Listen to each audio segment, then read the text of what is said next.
Okay, Susan and everyone else who is trying to figure out the sweet tomato heel on my sock, I had not realized that I'm starting in the center of the heel, and Kat in her description starts one side of the heel. So you have your stitches lined up on your 4 needles. The back 2 needles are your instep stitches, which you are not going to worry about now. The heel is worked from the center back. You've got 1/2 on the left and 1/2 on the right. Now I've already worked part of the first wedge so you can get an idea of what we're doing. I knitted all the way down to just short of the last 2 stitches on the heel, and then I turned the work.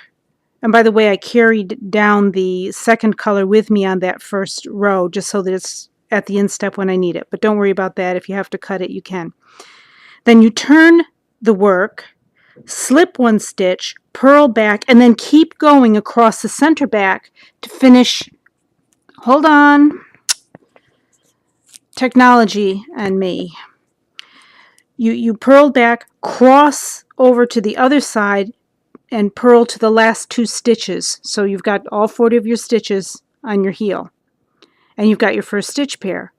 Then you turn the work towards you, slip a stitch, knit back to the center, and keep going to 2 stitches shy again.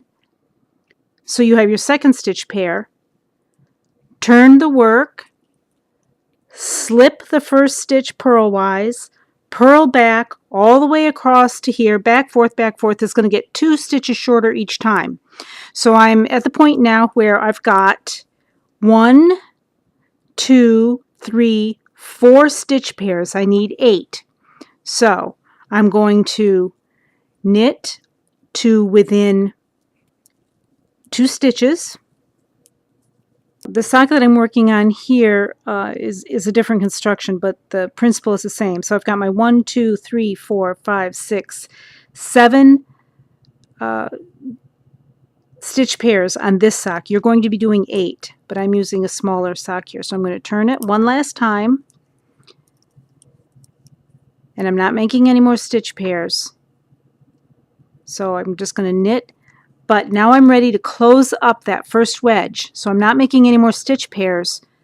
I don't knit to 2 stitches shy of the next one. I go right up to 1 stitch shy. And this is where you help mom pick up that little leg, knit it, thank you.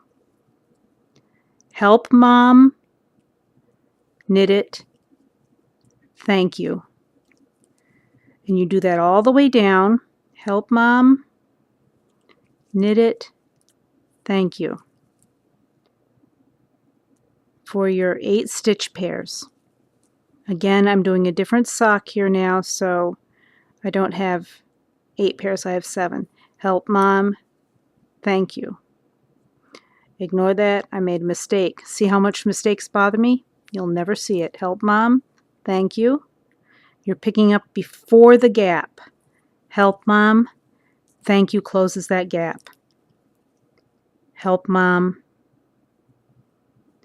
thank you closes the gap.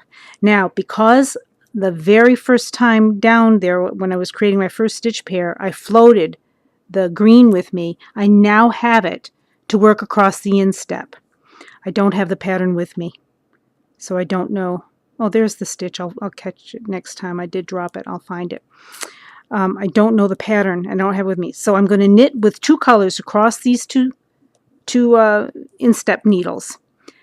And now, because I started in the center of the heel, I've got to finish up the wedge by picking up these wedge pairs. So on this side, you help mom right after the gap. You do it just the opposite. You help mom and then thank you. Oh God, I can't do it. I just, I'm really trying, Susan, to help, and I'm making a bigger mess, and I've got Velcro on this thing that's sticking to my sock. All right, so pretend I worked across the instep with my 2 color work yarns, and now I'm over here. I'm going to pretend that that's done. I'll take this out after. So I've knitted across there, and I've got my yarn ready to go. So I knit the first stitch, the first 2, and then I've got a gap. You do just the opposite. You pick up, you have to go a little bit to the side to lift for mom, help mom, and thank you right before the gap. Help mom is after the gap, and thank you is after. When you get all this done, you're back up to the middle. In the center back, you've finished your first wedge. That's the first one. Then you start over again. You knit down to all but the last 2 stitches, leave them be, turn, slip one, purl back, and across both needles to the other side of the heel takes up the 2 back needles, so you've got to work both of those for each wedge. To within the last 2, turn, slip one, knit all the way back that needle, and again the other needle down to 2 more stitches, so now you're creating your second stitch pair. Turn, work back, slip one, work back all the way across both needles, and it'll get shorter and shorter by 2 stitches each time until you have your however many I said you need to leave unpaired in the middle. I think it's 8 for your size, but I'm not sure. Whatever the instructions say. You leave them unpaired, and then you close up that wedge again. Help mom, thank you, help mom, thank you, help mom, thank you. Work across the instep. Thank you, help mom, thank you, help mom, thank you, help back up to the middle. Okay, if that didn't help you any, then we'll do a telephone call. Now I have to undo the mess that I just made so that I can knit this sock properly. I dropped a stitch, but that's neither here nor there. This is really tough to see. It's a new design, and it's tough to see the colors, especially against my pajamas. All right, we'll see if this helps. Bye.